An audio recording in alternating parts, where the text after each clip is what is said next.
রাসূলুল্লাহ সাল্লাল্লাহু আলাইহি ওয়াসাল্লাম আল্লাহ তাআলার কাছে খুব বেশি দোয়া করতেন। এক সাহাবী জিজ্ঞেস করলেন, হে আল্লাহর রাসূল, আপনি কোন দোয়াটি সবচেয়ে বেশি পড়তেন?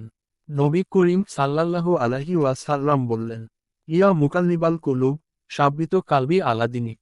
অর্থাৎ, হে অন্তর পরিবর্তনকারী, আমার হৃদয়কে আপনার দিনের উপর দৃঢ় ও স্থির করে দিন।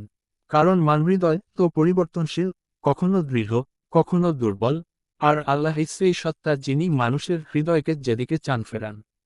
তাই নবী সাল্লাল্লাহু আলাইহি ওয়াসাল্লাম শিখিয়েছেন যে আমরা আল্লাহর কাছে আবেদন করব, হে আল্লাহ, আমার হৃদয়কে আপনার দিনের উপর প্রতিষ্ঠা রাখুন।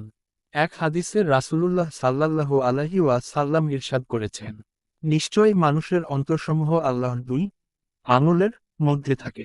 তিনি যেদিকে ইচ্ছা তা ফিরিয়ে দেন।